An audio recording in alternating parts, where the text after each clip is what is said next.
सुप्रभात प्यारे बच्चों। हिंदी विषय के अंतर्गत हमने लेसन 1 से पाठ 1 से पाठ 10 तक के पाठों का अध्ययन किया। हमारे अर्धवार्षिक परीक्षा हाफ ईयरली के अंतर्गत इतने लेसन की पढ़ाई होनी है। हमारे पोर्शन में, हमारे सिलेबस में लेसन 1 से 10 तक है। प्रथम पीरियोडिक टेस्ट में लेसन 1 से लेकर लेसन 6 तक था, लेसन 1 से लेकर 6 तक था, 1 से 6 तक, और उसके बाद लेसन 7, 8, 9 और 10 का हमने अध्ययन किया, जो हाफ ईयरली एग्जाम का पोर्शन था। लेकिन आपके हाफ ईयरली एग्जाम में लेसन 1 से यानी पीरियोडिक टेस्ट वाला लेसन और उसके बाद के लेसन भी सारे आएंगे। इसलिए अब हम पुनः सारे पाठों को दोहराते हैं और आज लेसन पहला कविता जो है, अभ्यास 1 जो है, पाठ 1 है, कविता इनसे सीखो का पुनः अध्ययन करेंगे। तो कविता है इनसे सीखो, इसको हम पढ़ते हैं। इसके रचयिता हैं श्रीनाथ सिंह। एक कविता जो है प्रकृति के बारे में, प्रकृति की जितनी भी वस्तुएं हैं, चीजें हैं, चाहे पर्वत है, पहाड़ है, पेड़ है, फूल है, पत्तियां हैं, जितनी भी सारी चीजें, बादल है, सूर्य है, चांद है, ये सारी चीजें हमें कुछ न कुछ देती हैं। ये दूसरों के लिए कुछ न कुछ करती हैं। तो लेखक कहते हैं कि हमें इन सारे प्राकृतिक चीजों से शिक्षा लेनी चाहिए, उनसे हमें प्रेरणा लेनी चाहिए। जिस तरह दूसरों के लिए कुछ न कुछ करती हैं, हमें भी दूसरों के लिए कुछ करने का प्रयत्न करना चाहिए। अब हम कविता का वाचन करेंगे।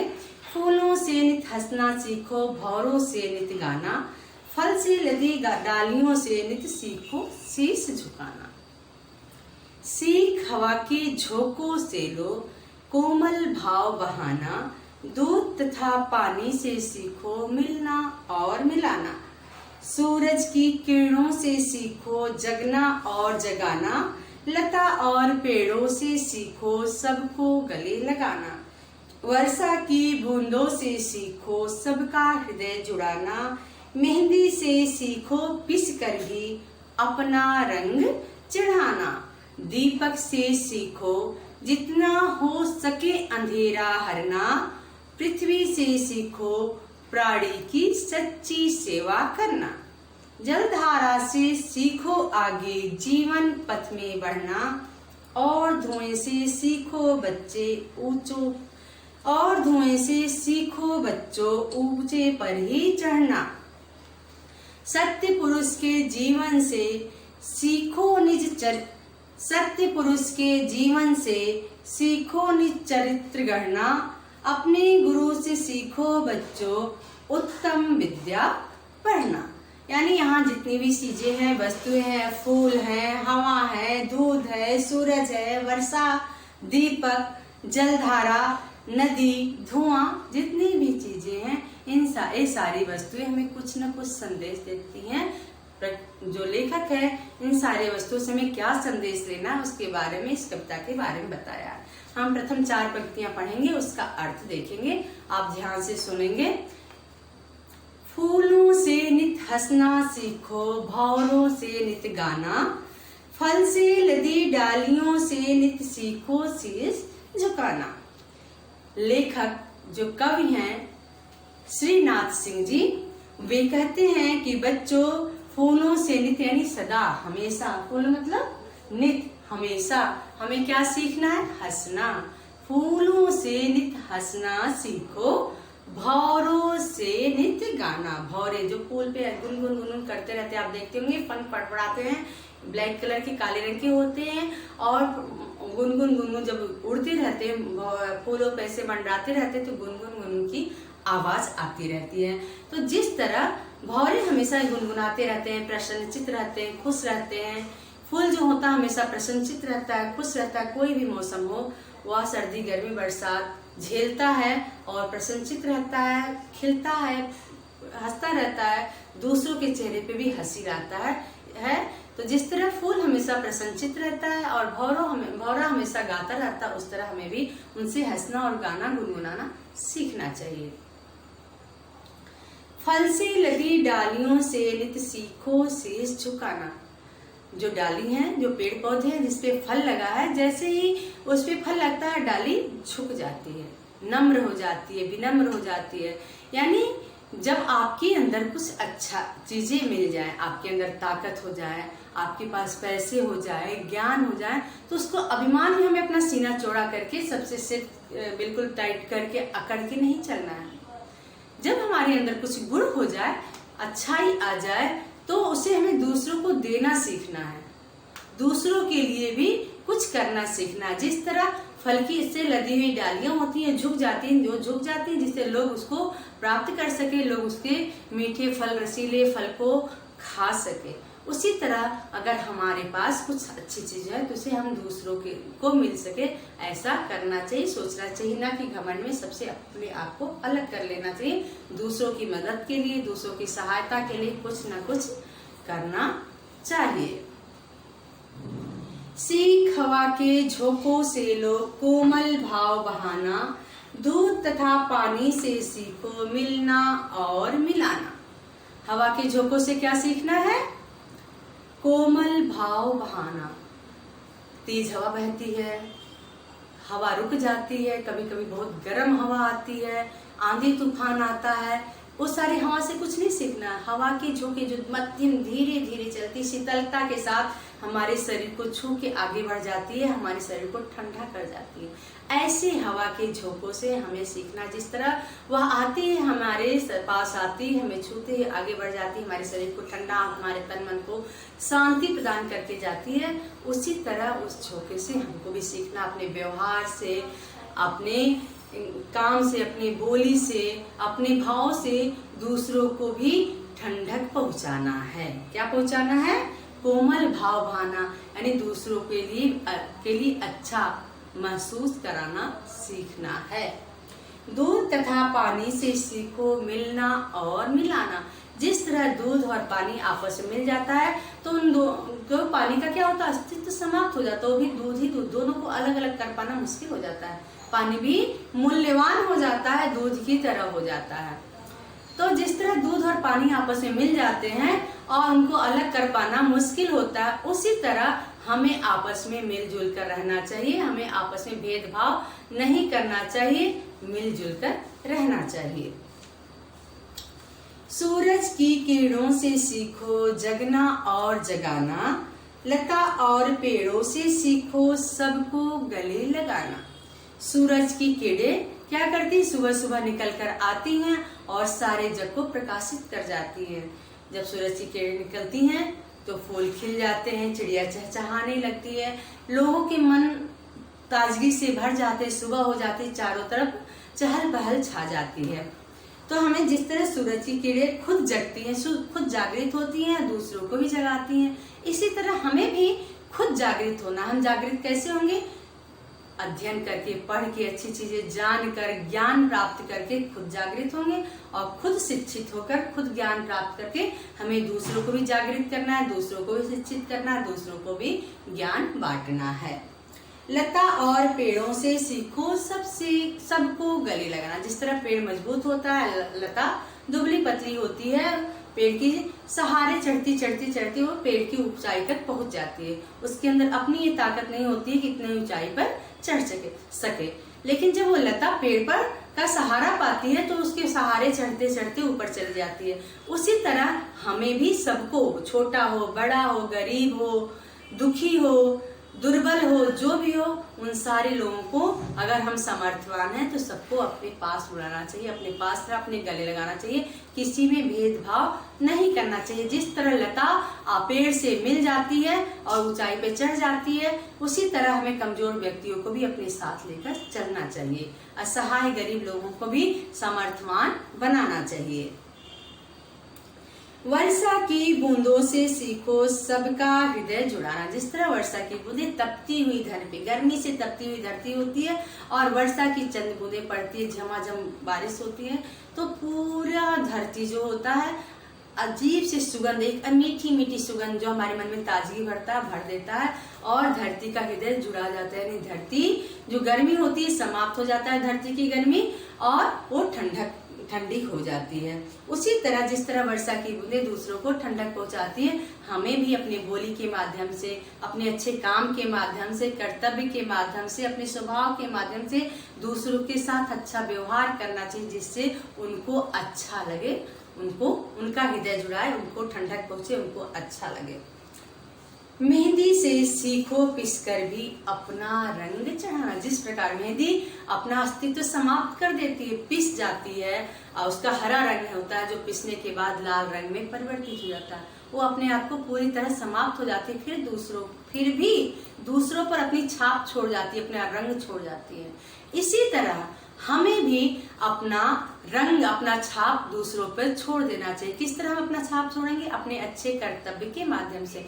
हम अपने जीवन को कितना भी संघर्ष के रास्ते पे डाल दे, कितना भी मेहनत आए उसको करे, उसको पीछे नहीं हटे, अपने अस्तित्व को समाप्त कर दे, लेकिन अपने कर्तव्य के माध्यम से, अपने अच्छे कार्य के माध्यम से दूसरों के लिए प्रेरणा स्रोत बन जाए, दूसरों के लिए एक उदाहरण बन जाए। जिस प्रकार मेहंदी पिस जाती है, अपना अस्तित्व समाप्त कर देती है, फिर भी दूसरों को लाल कर देती है, दूसरों के हाथ पे रंग चढ़ा देती है, उसको सुंदर बना देती है, खुद को समाप्त करके भी। उसी तरह हमें भी हमें कितना भी संघर्ष करना पड़े, हमें कितना भी कठिनाई झेलना पड़े, हमारा अस्तित्व ही क्यों न समाप्त हो जाए, लेकिन हमें अपने कर्तव्य के माध्यम से, अच्छे कर्मों के माध्यम से दूसरों के लिए एक उदाहरण बनना चाहिए। दीपक से सीखो जितना हो सके अंधेरा हरना, पृथ्वी से सीखो प्राणी की सच्ची सेवा करना। दीपक छोटा सा दिया होता है, सूरज दिन में चमकता है, रात में तारे चमकते हैं, और जो चंद्रमा होता है वो भी अपना प्रकाश देता है, जब तक उसके अंदर चांदनी होती है, प्रकाश होता है। तो दीपक छोटा सा है, वो अगर वो सोचता है कि सूरज इतना तेज रोशनी है, तारे में इतने टिमटिमाते, इतने सारी रोशनी है, चांद के पास अपनी रोशनी, तो मुझे चमकने की क्या जरूरत है। लेकिन दीपक के पास जितना भी उजाला है, जितना भी चमक है, वह देता ही देता है। इसी तरह हमें ज्ञान रूपी दीपक जलाना चाहिए। हमें ये नहीं सोचना चाहिए कि हमारे पास तो ज्ञान नहीं है, बुद्धि नहीं है, हमें उसे बढ़ाने की कोशिश करनी चाहिए, और जितना भी ज्ञान हो सके, जितना हमारे अंदर हो, ज्ञान रूपी दीपक जलाना चाहिए, दूसरों को बांटना चाहिए। जिस प्रकार दीपक छोटा होकर भी जितना उसके अंदर सामर्थ्य है, दूसरों के जीवन को प्रकाशित करने की कोशिश करता, उसी तरह हमें भी जितना हो सके ज्ञान रूपी दीपक जमा कर दूसरे के लिए उजाला बनने का प्रयत्न करना चाहिए, दूसरे के जीवन में उजाला लाना चाहिए। पृथ्वी से सीखो प्राणी की सच्ची सेवा करना। जिस प्रकार पृथ्वी खुद को दूसरों के लिए अपना जीवन लगा देती है, कैसे? पृथ्वी जो है अपने ऊपर लोगों को रहने की जगह देती है, पृथ्वी से अन्न उगता है तो हम खाते हैं, पृथ्वी पर पेड़ पौधे निकलते, पृथ्वी में पर्वत, यानी हमारा जितना भी अस्तित्व है पृथ्वी पर, पानी हो पृथ्वी के माध्यम से, वो हम इंसानों की सच्ची सेवा करती है। जिस प्रकार एक माँ अपना सारा जीवन अपने बच्चे के लिए लगा सकती है, उसी तरह पृथ्वी भी हमारी जननी है और अपना सर्व कुछ हम मनुष्यों की सेवा में अपना लगा देती है। जिस तरह पृथ्वी मानव की सच्ची सेवा करती है, उसी तरह हमें भी मानव की इस जगत में रहने वाले प्राणियों की सच्ची सेवा करनी चाहिए, यानी दूसरों की सेवा में हमें लगना चाहिए। सिर्फ अपने स्वार्थ बस अपना लिए नहीं रखना चाहिए, समाज सेवा, मानव सेवा भी हमें करना चाहिए। जलधारा से सीखो आगे जीवन पथ में बढ़ना, और धुएं से सीखो बच्चों ऊंचे ही पर चढ़ना। जलधारा, जल की धारा से सीखो हमेशा। जो जल की धारा होती है निरंतर रुकती नहीं, वो अपना रास्ता बनाती है, उबड़-खाबड़। मान लीजिए आपका जल की धारा जो आ रही है आगे बढ़ती ही बढ़ती रहती है, उसके रास्ते में कितने कंकड़, पत्थर, पर्वत, पहाड़, कुछ भी, वो अपना नया रास्ता बनाते हुए, संघर्ष करते हुए आगे बढ़ती रहती है। जिस प्रकार जल की धारा तमाम कठिनाई को सहकर आगे बढ़ती रहती, उसी तरह हमें भी हमारे जीवन में कितनी भी कठिनाइयां आए, कितना भी संकट आए, कितनी भी परेशानी आई, हमें उनसे संघर्ष करते हुए, नया रास्ता बनाते हुए आगे बढ़ते जाना चाहिए, रुकना नहीं चाहिए। संघर्ष पथ पे आगे थक कर रुकना नहीं चाहिए, हमें अपने जीवन में हमेशा आगे बढ़ते रहना चाहिए। और धुएं से सीखो बच्चों ऊंचे पर ही जिस पर धुआं निकलता है, आप धुआं देखे होंगे, अंगीठी का धुआं, लकड़ी से निकलने वाला धुआं, चूल्हे से निकलने वाला धुआं, अगरबत्ती से निकलने वाला धुआं, दीपक से निकलने, कोई भी चीज जो जलती धुआं निकलता है, तो आप देखे होंगे कि हमेशा ऊंचाई पे आगे ही बढ़ता है। उसी तरह हमें अच्छे कर्म के माध्यम से, अच्छे कार्य के माध्यम से नीचे पतन में नहीं, गलत काम करके हमें नीचे नहीं गिरना, पतन में नहीं जाना है, बल्कि हमें अच्छे कर्म करके ऊंचाई नए ऊंचाइयों को, नए लक्ष्य को प्राप्त करना, ऊंचे पर ही चढ़ते जाना है। सत्य पुरुष के जीवन से सीखो चरित्र निज गढ़ना, अपने गुरु से सीखो बच्चों उत्तम विद्या पढ़ना। सत्य पुरुष जो श्रेष्ठ पुरुष है, अच्छे लोग हैं, उनके जीवन से सीखना, अपने जो अपना चरित्र है उसको गढ़ना, नया चरित्र बनाना। जो महान लोग हैं, विवेकानंद हैं, महात्मा गांधी हैं और मदर टेरेसा हैं, ये तमाम जो लोग हैं, बड़े लोग हैं, उनको किस तरह अपने जीवन को संघर्ष में डालकर लोगों को नए रास्ते पे दिखाया, प्रगति का नया पथ दिखलाया, लोगों के लिए एक नया उदाहरण बने, लोगों को उस पथ पे चलने को सिखाया। उसी तरह हमें भी अपने जीवन में उनके दिए हुए संस्कार को, उनके द्वारा दिए गए शिक्षा को सीखना है और उससे अपने अंदर अपनाना है, उससे सीखना है, अपना चरित्र को गढ़ना है। अपने गुरु से सीखो बच्चों उत्तम विद्या पढ़ना। अपने गुरु से क्या सीखना है? अपने श्रेष्ठ अध्यापक से, अपने शिक्षक से। हमें शिक्षक लोग क्या सिखाते हैं? हमारे अध्यापक, हमारे गुरु, हमारे टीचर्स हमें क्या सिखाते हैं? अच्छी बातें सिखाते हैं। उत्तम विद्या, अच्छी बातें। हमें अपने गुरु से अच्छी बातें सीखना चाहिए, जिस तरह की हमें क्या करना चाहिए, लोगों से कैसे बात करना चाहिए, लोगों से कैसे मिलना चाहिए, हम अच्छे कार्य किस कर सकते हैं, हमारे संस्कार अच्छे कैसे हो सकते हैं, हमें कैसे लोगों से मिलना चाहिए, किस तरह बात करनी चाहिए, हम किस तरह अपने आप को प्रेजेंट करना चाहिए, प्रस्तुत करना चाहिए।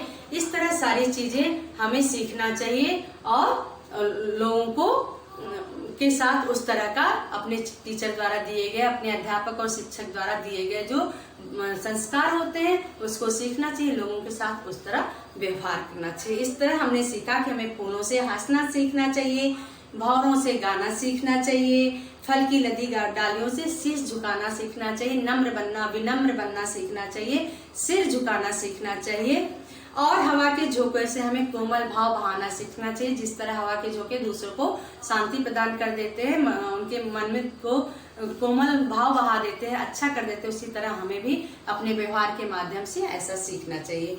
दूध और पानी से मिलना और मिलाना सीखना चाहिए। जैसे दूध और पानी आपस में मिल जाते हैं, उनको कोई अलग नहीं कर पाता, उसी तरह हमें भी आपस में मिलजुल कर रहना चाहिए। सूरज की किरणों से हमें सीखना है, जगना, खुद जागृत होना, दूसरों को भी जागृत करना। लता और पेड़ों से हमें सीखना है, जिस तरह लता और पेड़ आपस में मिलकर एक दूसरे से रहते हैं, गले मिले रहते हैं, अलग नहीं होते हैं, उसी तरह हमें भी सीखना चाहिए।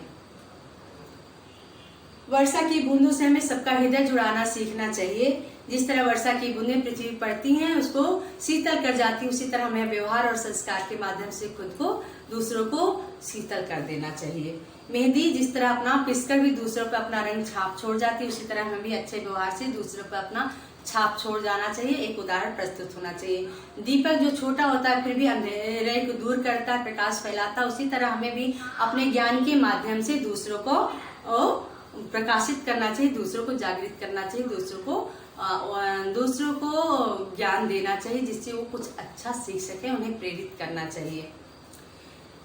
जलधारा से हमें हमेशा अपने जीवन पथ पे, जो जीवन का संघर्ष भरा रास्ता है, जिस तरह जल की धारा का रास्ता बिल्कुल संघर्ष भरा होता है, टेढ़ा मेढ़ा होता है, ऊंचा नीचा होता है, लेकिन वो अपना संघर्ष करके रास्ता बना ही लेती है, उसी तरह हमारा जीवन भी संघर्ष भरा है और हमें उस संघर्ष भरे जीवन के पर अपना नया रास्ता, नया उद्देश्य, नया लक्ष्य बनाते हुए हमेशा आगे बढ़ते ही जाना चाहिए और धुआं से हमें नई ऊंचाइयों को प्राप्त करना सीखना चाहिए। सत्य पुरुष के जीवन से हमें सीखना चाहिए कि किस तरह उनके जीवन में उन्होंने अपने जीवन को संघर्षमय बनाकर दूसरों के लिए उदाहरण बने, दूसरों के लिए अच्छा किया, किस तरह वो हमें अपना पूरा जीवन, अपना पूरा चरित्र गढ़ना चाहिए, अच्छे चरित्र को बनाना चाहिए, अच्छे संस्कार को सीखना चाहिए, उसी तरह उनके हमें भी सीखना चाहिए और अपने गुरु से हमें उत्तम विद्या, अच्छी शिक्षा लेने की बातें सीखनी चाहिए। इस तरह हमने इस पाठ में आए हुए अर्थ को देखा।